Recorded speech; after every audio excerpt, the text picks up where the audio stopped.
వందనాలు.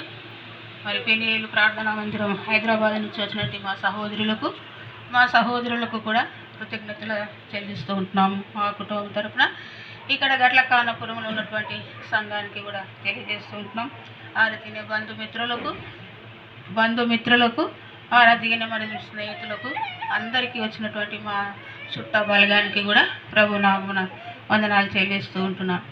చిన్న ప్రార్థన, ఎందుకంటే ప్రార్థననే మా జీవితాలను మార్చేసింది. చిన్న ప్రార్థన, అందరి కళ్ళు మూసుకుంటే 2 నిమిషాలు. పరిశుద్ధుడా, మహోన్నతమైన దేవ, వందనాలు, స్తోత్రాలు తండ్రి. గడిచిన కాలం అంతా కూడా కృపాక్షేమములే మా జీవితాలు అనుగ్రహిస్తూ వచ్చినావు నాయన. మరొక నూతన దినములు కూడా మనం ప్రవేశపెట్టి సజీవ లెక్కలో ఉంచి ఈ దినాన కూడా ప్రభా మరి ఈ రీతిగా సొంత గ్రామంలో కృతజ్ఞత కూడిక కలిగి ఉండడానికి మీరు ఇచ్చినటువంటి గొప్ప ఆధిక్యతను బట్టి వందనాలు చెల్లిస్తూ ఉంటున్నాం నాయన. ముఖ్యంగా మరి నా జీవితంలో ప్రభా ఏ రీతిగా మీరు నడిపిస్తూ వచ్చినారు, సాక్ష్య రూపంగా ప్రభా మీరు అందరికీ సంఘం ఎదుట, సమాజం ఎదుట తెలియజేయాలని ఆశలు నాలో పుట్టిస్తూ వచ్చిన దేవుడు నీవు.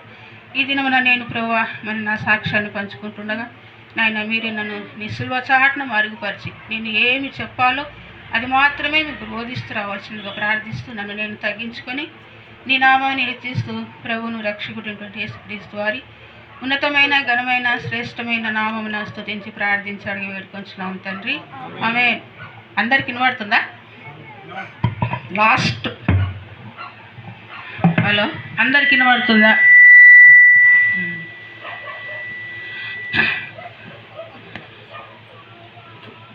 ఒక 10 నిమిషాలు మాత్రమే, ఒకవేళ వీలైతే 5 నిమిషాలు అంతే. దేవుడు ఎంతవరకు నడిపిస్తే ఆ సమయాన్ని నేను పాటించాలి.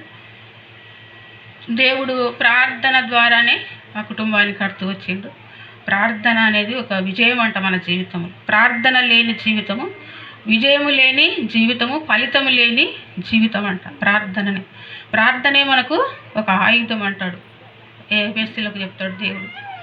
అట్లా ఒక పెళ్ళి అయిన తర్వాత మేము ఇక్కడ నుంచి హైదరాబాదు వెళ్ళిన తర్వాత అక్కడ ఒక స్త్రీల కూడికలో మా వదిన నన్ను తీసుకెళ్ళింది. ఒక దగ్గర స్త్రీల పరిచయం జరుగుతుంది రమ్మ అంటే పోయినా. అది ఎబ్రోన్ సాహసమో ఏ సాహసమో నాకు గుర్తులేదు, 2000లో అనుకుంటా.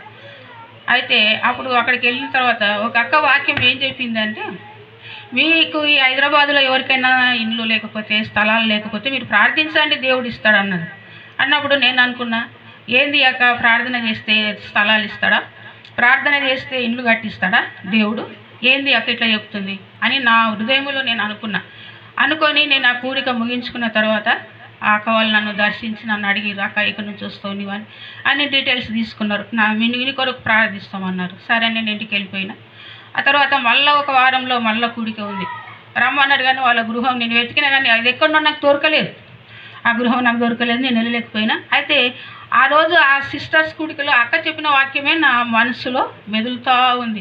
ప్రార్థన చేస్తే గృహాలు కట్టిస్తాడంట, స్థలం ఇస్తాడంట దేవుడు, ఏంది ఇది అని అనుకున్నా. ఆ రీతిగానే అట్లా గడిచిన సమయంలో ఒక 8 సంవత్సరాల తర్వాత బోరబండలోని స్థలానికి మేము అక్కడ కిరాయికి వెళ్ళినాం. అన్న సినిమా షూటింగ్లో పనిచేసేవాడు. అప్పుడు అక్కడ వెళ్ళిన తర్వాత అక్కడ కూడా మళ్ళా 10 సంవత్సరాల తర్వాత స్థలం కొనుక్కున్న తర్వాత అప్పుడు నాకు అక్క వాక్యం గుర్తొచ్చింది. నిజమే కదా, అక్క చెప్పింది ప్రార్థన చేస్తే స్థలాలు ఇస్తారు, ఇండ్లు కట్టుకుంటారని అనుకొని మళ్ళీ కూడా ఇల్లు కొరకు మళ్ళీ ప్రార్థన చేసినాం. ప్రభా మళ్ళీ నీవు ప్రార్థన చేసుకుంది నాకు ఇల్లు గృహం కూడా నీవు కట్టి ఇక్కడ ఇల్లు కట్టలేము. అది నన్ను 400 కానీ అదే ఎక్కువ అప్పుడు. అయితే అప్పుడు కూడా ఎప్ప ప్రాంకులు మా బేతేలు సాహసం నుండి అన్న వచ్చిండు. మా పెళ్ళిళ్ళకి వచ్చి గృహాలన్నీ దర్శిస్తారు. ఏ సేవకుడు వచ్చినా ప్రతి గృహాన్ని దర్శిస్తారు. వాళ్ళు వచ్చినప్పుడు ప్రార్థన చేసిండు. నేను తీసుకుపోయిన అన్న ఈ స్థలం కొన్నాము, ఇక్కడ ఇల్లు నిర్మించబడాలి, మీరు ప్రార్థన చేయండి అన్న అంటే చేస్తాక అన్న ఏం పని చేస్తాడంటే షూటింగ్లో పని చేస్తాడన్న అంటే అట్లా నాకు డబ్బులు దేవుడు మస్తుగా ఇస్తాడాక నీకు ఇల్లు కట్టడానికి అన్నాడు అని ప్రార్థన చేసిండు. ప్రార్థన చేసినప్పుడు నిజంగానే అన్న ఏ రీతిగా అయితే ప్రార్థన చేసిండంటే, సమృద్ధిగా మీరు దయచేయండి డబ్బులను ప్రభువా, మీరు ఆకాశం నుంచి నా మాటలు మీరు వింటున్నారు, ఈ గృహం నీ నామన కట్టబడాలి అని ప్రార్థించినప్పుడు నిజంగానే అన్న చెప్పినట్లనే గృహం కూడా కట్టబడుతూ వచ్చింది. ఆ రీతిగా పిల్లలు పెరిగిండ్రు, పెద్దవారు అయినరు. ఆ తర్వాత ఇంకా వారి వివాహాల కొరకు సిద్ధపడుతున్నట్టు సమయంలో కూడా ప్రార్థిస్తున్నాను. మళ్ళీ ఒక రాజు స్త్రీల కూడికకి వెళ్ళిన, మళ్ళీ స్త్రీల కూడిక కూడా అక్కడ కూడా ఒక సిస్టర్ ఎవరో నుంచి వచ్చి అక్క అందరు వెళ్ళిపోయిన తర్వాత నేను వస్తున్నాను నన్ను ఆపింది. అక్క ఆగండి అంటే ఏందక్కండి పిల్లలు ఎవరు అంటే నా పిల్లలు అక్క అని. నువ్వు ప్రార్థన చేయి, ప్రార్థన చేస్తే బిడ్డల జీవితాలు బాగుంటాయి, బిడ్డలకు వివాహాలు జరిపించబడతావని అక్క ద్వారా కూడా హెచ్చరిక తీసుకున్నాను. అరే ఏంటి అక్క కూడా ప్రార్థన చేయమంటుందని సరే అక్క అని చెప్పి అప్పటి నుంచి కూడా మోకాలు వేసి ప్రార్థన చేసేదాన్ని. నేను మోకాలు కన్నీటి ప్రార్థన మామూలుగా చేసేదాన్ని కాదు, కన్నీటితోనే ఏడుస్తాను. ఈ పిల్లల భవిష్యత్తు నా మీద ఉంచినవు, వీళ్ళకి సరైన భర్తలను వీళ్ళ జీవితాలు అనుగ్రహించి నాకు ఆశపడకుండా వీళ్ళు బ్రతకాలి ప్రభు అని ఆ దినం నుంచి కూడా మోకాలు వేసి ప్రార్థించిన. ఆ రీతిగానే నిజంగానే వారి జీవితాలు కూడా మంచి కుటుంబాలకు దేవుడు వారిని పంపించాడు. ఆ రీతిగా అయిన తర్వాత మళ్ళా పరిచర్య వారం వచ్చింది. అన్న డేవిడ్ అన్న వచ్చి మా అన్న డేవిడ్ అన్న వచ్చి స్త్రీల పరిచర్య తీసుకోవాలమ్మా నువ్వు అన్నప్పుడు నేను అన్న సమాధానం లేని జీవితాలు మాకు, గొడవలు కొట్లాటలు కుటుంబంలో సమాధానం లేదు, పరిచర్య ఎలా చేస్తాను నేను, సమాధానం ఉంటేనే పరిచర్య చేయాలి కదా అని నా హృదయం నన్ను హెచ్చరిస్తుంది. అన్నప్పుడు అన్న వాళ్ళు 2 సమయంలో 25వ అధ్యాయంలో అబిగాయిలు ఉంటుంది ఆమెను చెప్పారు, ఇలాంటి స్త్రీలు ఉంటారమ్మా బైబిల్లో, కొందరు మంచి వాళ్ళు ఉన్నారు, కొందరు చెడ్డవాళ్ళు కూడా ఉన్నారు, వాళ్ళు మనకు మాదిరికరంగా బైబిల్లో రాసి పెట్టారు అని ఆ రోజు సంఘ పెద్దలు ఇద్దరు నాకు వివరించి చెప్పారు. చెప్పినప్పుడు సరే అని చెప్పి అప్పుడు కూడా దేవుని దగ్గర ప్రార్థన మోకాలు వేసి అడిగిన, ఏంది ప్రభా పరిచర్యలు వాడమంటున్నారు, మరి నేను పరిచర్యలు వాడవాలంటే నాకు వాక్యం ఏదైతే నేను చెప్పాలి, ఎలా నేను స్త్రీలను ప్రోత్సహించాలి అని ఆ దినాన్ని నేను అడిగినప్పుడు నాకు వాగ్దానం ఇయ్యి, నువ్వు వాగ్దానం ఇస్తే నేను పరిచర్య చేస్తా. ఆ రీతిగానే నాకు మరి షుగర్ అప్పటికే నాకు 14 సంవత్సరాలు అవుతుంది షుగర్ వచ్చి. నా బలహీనత శరీరం నేను చెప్పలేను పరిచర్యల, నువ్వు నడిపించినా నేను నడుస్తానో లేదు, నా శరీర బలహీనత, నా శరీరాన్ని కూడా నువ్వు ముట్టు తాకు బాగు చేయి తండ్రి, నా శరీరం కూడా నాకు సహకరించే విధానంలో నువ్వు నాతో ఉండాలని ప్రార్థన చేసిన. మూడవదిగా దేవుని దగ్గర ఇంకో మనవి చేసిన, అప్పులుంటే కూడా పరిచర్య చేయొద్దంట, మరి అప్పులు ఉండయి మాకు ఎట్లా పరిచర్యలో ముందుకెళ్ళాలి అని ప్రార్థిస్తే దేవుడు వాగ్దానాలు, మొదటి వాగ్దానం 2వ దినవృత్తాంతాల గ్రంథము 1వ అధ్యాయము 12వ వచనంలో, ప్లీజ్ దయచేసి ఎవరైనా చదవండి. 1వ అధ్యాయము 12వ వచనం. కాబట్టి జ్ఞానమును తెలివియు నీకు ఇవ్వబడును, నీకన్నా ముందుగా ఉన్న రాజులకైనను నీ తర్వాత వచ్చి రాజులకైనను కలిగని ఐశ్వర్యమును సొమ్మును ఘనతను నీకు ఇచ్చేదనని చెప్పింది. నాకు అక్కడ ఏమొచ్చిందంటే నీకు తెలివి జ్ఞానమును ఇవ్వబడి ఉన్నది అనుకున్నప్పుడు భయపడ్డా. అమ్మా దేవుడు వాక్యం ద్వారా వాగ్దానం ఇచ్చిండు, బాగా పరిచయం చేయమంటున్నాడు, ఇస్తాడు, ఆయన వాగ్దానం ఇచ్చిండు కాబట్టి నేను చేయాలని చెప్పి ముందుకెళ్ళినప్పుడు పరిచయం చేస్తున్నట్టు శరీరం సహకరిస్తలేదు, సహకరించిన షుగర్ బలహీనతల చేత ఎంతో బలహీనం అయిపోతూ వచ్చిన. మొట్టమొదటిగా నాకు ఎక్కడ జరిగిందంటే షుగరు గుండె పైన అటాక్ అయ్యి నా 1 గంట మధ్యరాత్రిలో గుండెకు రక్తం అందట్లేదు, నాకు శ్వాస ఆడతలేదు, అన్న పక్కనే ఉన్నాడు, నోరు వస్తలేదు పిలవడానికి, చేయి దగ్గర ఇట్లా తట్టిన లేచిండు, ఎందుకంటే నాకు శ్వాస ఆడతలేదు, లేచి ప్రార్థన చేసిండు, కొంచెం అటు ఇటు లేచి తిరిగిన, పండుకుంటే ఆయాసం అవుతుంది. ఉదయం అయిపోయిన తర్వాత ఒక మా రత్నం అక్క ఉంది, అక్క దగ్గర వాళ్ళ ఇంటికి వెళ్తే అక్కడ ఇంకొక అక్క వాళ్ళు అందరూ కలిసి మాట్లాడుకుంటూ ఉన్నప్పుడు నా చేయి పట్టుకొని చూసింది, అంతే నా గోలను టచ్ చేసింది, గోలు చెక్ చేసి అమ్మ నీకు రక్తం లేదురా అని చెప్పింది. అదేందాక నాకు రక్తం లేదంటే ఏంటంటే నిజం నీకు రక్తం లేదు, వెంబడి వెళ్ళి టెస్ట్ చేసుకున్నది. సరే అని మళ్ళీ రోజు వెళ్ళి టెస్ట్ చేసుకుంటే నాకు 4 పాయింట్ ఉంది రక్తం. ఆ రిపోర్ట్ తీసుకొని అపోలో హాస్పిటల్కి వెళ్ళినాం, నేను మా ఆయన ఇద్దరం కలిసి.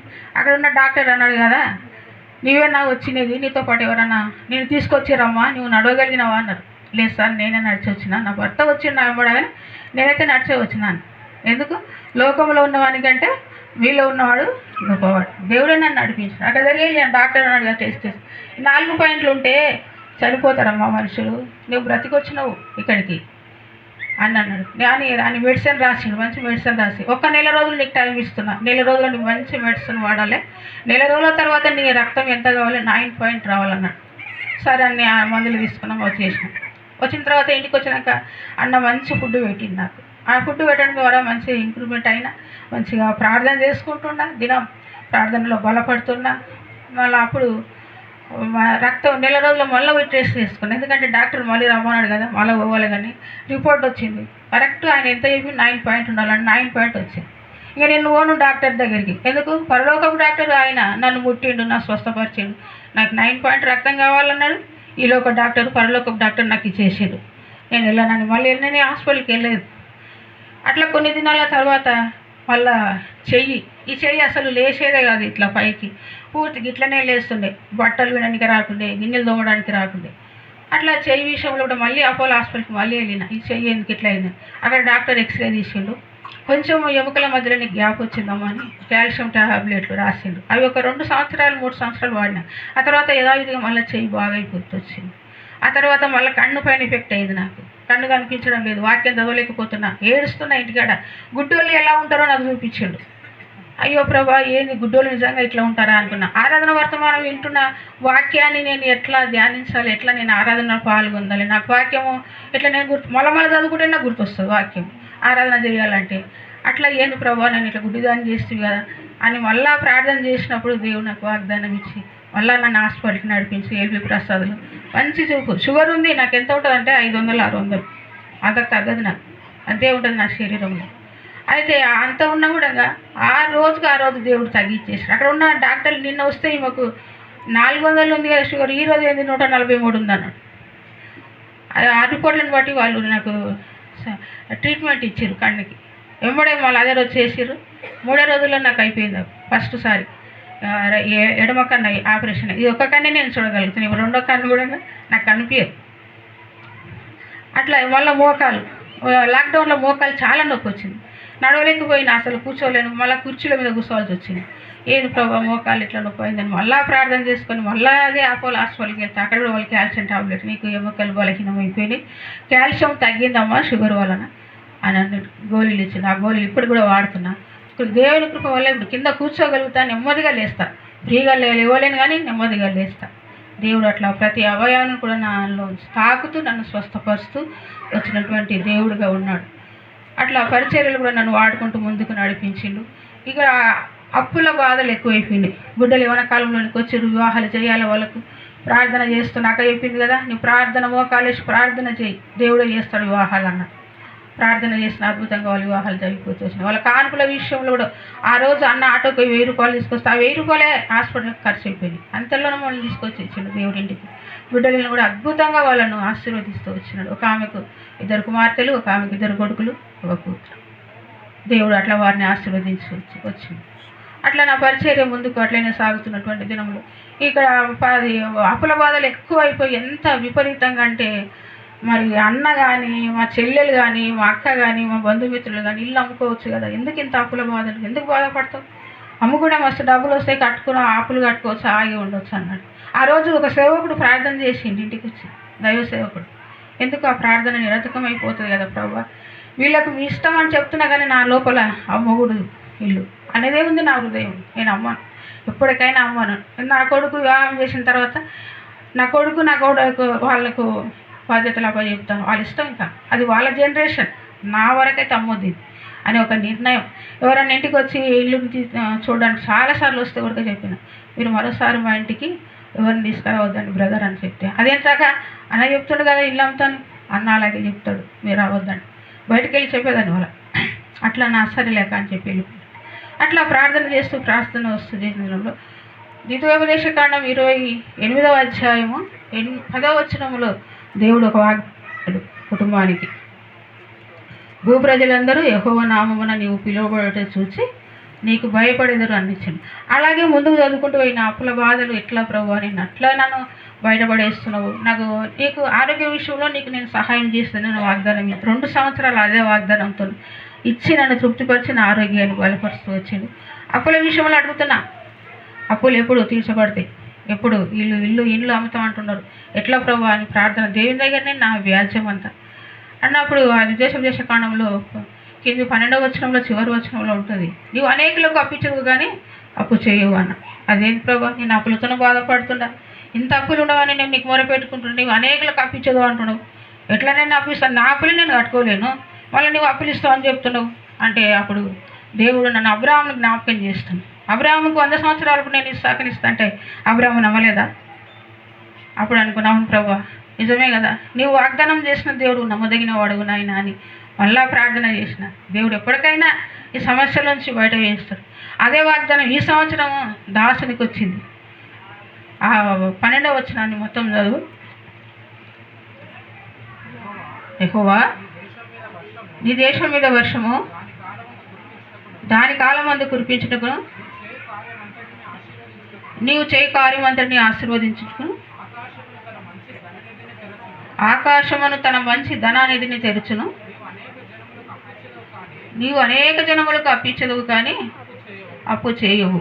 ఈ వాగ్దానము దాసునికి వచ్చింది సంవత్సరంలో. వాగ్దానాలు అన్నీ ఫస్ట్ నైట్ తర్వాత మన ఫస్ట్ రోజు చదువుకుంటాం కదా. ఈ వాగ్దానం నేను కదా దేవుని అడిగింది, నీకు ఇచ్చిండేది ఈ వాగ్దానము అని అంటే అప్పు చేసేది నేనే కాబట్టి నాకు ఇచ్చిండు అన్నాడు. సరే, కుటుంబ పక్షాన దేవుడు అప్పులు ఈ సంవత్సరంలో మొత్తం 0 బ్యాలెన్స్, ఎవ్వరికి రూపాయలు లేవు. అప్పులన్నీ కట్టుకున్నాడు. తేజ కూడా క్రెడిట్ కార్డులో బయట వాళ్ళని అడగకుండా ఎప్పుడైతే క్రెడిట్ కార్డులు వచ్చినావో అందరినీ అప్పులు చేసినావు, వాళ్ళనే అందరికి కట్టేసినాము. వాళ్ళ ఈ నెలలోనే మార్చిలోనే మొత్తం క్లియర్ 0 బ్యాలెన్స్ చేసిండు దేవుడు. దేవి నామానికి మహిమ కలుగును గాక. అట్లా ఆ రీతిగా అప్పులను కొట్టివేస్తూ వచ్చిండు. నేను పెద్ద మీటింగ్ కలిగి ఉండాలని ఆశ ఉండే నాకు. ఎందుకంటే ఈ అప్పులు ఎప్పుడైతే కొట్టివేయబడతావో అప్పుడు పెద్ద మీటింగ్ కలిగి ఉండాలంటే దేవుడు ఈ రీతిగా ఇట్లా మీటింగ్ ఏర్పాటు చేస్తాడని ఊహించలేదు. అందుకే కొరింథీ పత్రికలు అంటాడు కదా, 2వ అధ్యాయం 9వ వచనంలోనూ నీవు అడిగి ఊహించిన దానికంటే అత్యధికముగానే ఇస్తానంటాడు కదా. ఆయన చేసిన కార్యాలంట మనుష్య హృదయానికి గోచరము కావంట. దేవుడు చేసే మీరు లెక్కకు మించి ఉంటాయంట. అట్లా అనుకున్నాను నేను, నిజమేగా ప్రభు ఎంత గొప్ప దేవుడు అని. ఇక్కడ ఈ ఊర్లో కూడా ఇల్లు కట్టుకోవాలి, మాకు మెయిన్ బాత్రూమ్ లేదు అస్సలు. ఇక్కడికి లాక్డౌన్లో వచ్చిన తర్వాత అందరు బాత్రూమ్లు కట్టుకున్నారు ఊర్లలో. వీళ్ళకి వస్తే బాత్రూమ్ కోవాలంటే ఎంత ఇబ్బంది. ఇక మా బావ మా అక్క వాళ్ళ ఇల్లే ఇది. వాళ్ళ ఇంటికే మేము పిల్లలు ఆడపిల్లలు ఎందరో వచ్చినా వీళ్ళు బయటకు వెళ్ళిపోయేటోళ్ళు మా పిల్లలు. మేము మాకు ఇల్లే ఆశ్రయం ఇచ్చిండ్రు. అట్లా ఇంకా ప్రభావ మరి ఎన్ని రోజులకైనా కట్టుకోవాలి కదా అని కేవలం నేను ప్రార్థన చేసినప్పుడు ఏమని చేసినట్టే బాత్రూమ్లు కావాలి అనుకోకుండా నా నోట నుండి ఏమొచ్చిందంటే చుట్టుముట్టు కూడా కంపౌండ్ వాళ్ళు కట్టుకోవాలి ప్రభా అని. అది ఆటోమేటిక్గా వచ్చేసింది అంతే, నాకు ఆశ లేదు కానీ నేను అట్లా ప్రార్థనలో వచ్చేసింది. అట్లే ప్రార్థన చేసేదాన్ని. ఇక్కడ వచ్చిన తర్వాత అద్భుతంగా దేవుడు మరి బాత్రూమ్లు కట్టి చుట్టుముట్టు కాంపౌండ్ వాళ్ళు ఇంతగా ఈ రేకులు ఇవన్నీ వేసుకోవడం వల్ల మా ఊహలలో కూడా లేదు. కేవలం బాత్రూమ్ల కొరకే వచ్చినాం ఇక్కడికి. అది వేసుకొని పోతే చాలు అనుకున్నాం. దేవుడు ఎంత అద్భుతంగా చేస్తాడని ఊహించలేదు. అందుకే ఆయన ఆశ్చర్యకరుడు, ఆలోచనకర్త, బలవంతమైన దేవుడు, నిత్యుడగు తండ్రి, సమాధానకర్త, అధిపతి అని ఆయన పేర్లు పెట్టబడినాయి. దేవుడు ప్రతి విషయంలో నన్ను స్త్రీల కూడికల ద్వారా ప్రార్థన నేను స్త్రీల పరిచర్యలు ఎక్కువ ప్రార్థన మీద నా అంశం ఉంటుంది. ప్రార్థన చేస్తే, ఎందుకంటే నేను తెలుసుకున్నాను కాబట్టి ప్రార్థన ద్వారానే మనకు విజయం ఉంది అనేది ఎక్కువగా నేను దాని మీద నా ప్రసంగాలు ఉంటాయి. ప్రార్థనే విసుకక ప్రార్థన, నిత్యము ప్రార్థన, పట్టుదల కలిగిన ప్రార్థన, ఏక మనసుతో. ఎన్నో ఉన్నాయి ప్రార్థనలు. ఆసక్తితో ప్రార్థన చేయాలంట. ఏదో మామూలుగా ఏదో వంతుకు గంతేసినట్లు కాదు. ప్రార్థన అంటే ఆసక్తిగా ప్రార్థన చేయాలి. అట్లా దేవుడు ఇది వేసుకున్న సమయంలో ఒకరోజు రాత్రి నేను ఎప్పుడంటే నేను దావీదు అంటాడు కదా, నేను ఉదయకాలంలో ప్రార్థనను చేసి నేను కాచి ఉంచిన అంటాడు. అన్నప్పుడు నాకు ఆ వాక్యం గుర్తొచ్చి, నిజంగానే ఉదయకాలం లేస్తే లేట్ లేచినాం అనుకో ఎవరో ఒకరోజు ఇంటికి వస్తూనే ఉంటారు. ఇబ్బంది, ప్రార్థన చేసుకోము, బైబిల్ చదువుతాం అని ఎప్పుడు మేలుకి వస్తే అప్పుడే 2 గంటలకు వచ్చినా, 1 గంటకు వచ్చినా, 3 గంటలకు వచ్చినా అప్పుడే లేచి ప్రార్థన చేసుకుంటా. నేను ప్రార్థన దావీదు వలె ప్రార్థన చేసి కాచి ఉంచాలి. తర్వాత నీ ఇష్టం ప్రభా, నువ్వేం చేస్తావు నీవే చేయి అని ఆయనకు అప్లికేషన్ లెటర్ పెట్టిస్తాను. అయితే ఇక్కడ వచ్చినప్పుడు ఈ ప్రాంతానికి మా ఇంటికి వచ్చినప్పుడు రోజు 3 గంటల ప్రాంతంలో వాష్రూమ్కి వచ్చి పండుకుందామంటే నన్ను పండనిస్తలేదు. నువ్వు ప్రార్థన చేయి అంటుంది ఆత్మ. ఏంది నాకు ఇట్లా అనిపిస్తుంది, ప్రార్థన చేయి అంటుంది. సరే అని చెప్పి 40 నిమిషాలు ప్రార్థనలో ఉన్నా నాకు తెలియదు. నేను 40 నిమిషాలు ప్రార్థనలో ఉన్నానన్న విషయమే నాకు తెలియదు. ప్రార్థన చేసిన ఉదయం లేచి పని వాళ్ళు వస్తారు, ప్రభా ఆ పైకి ఎక్కాలి, అవి మెట్లు లేవు అని నిచ్చెన మీద నుంచి ఎక్కి దిగాలి, వాళ్ళు క్షేమం దయచే అన్న.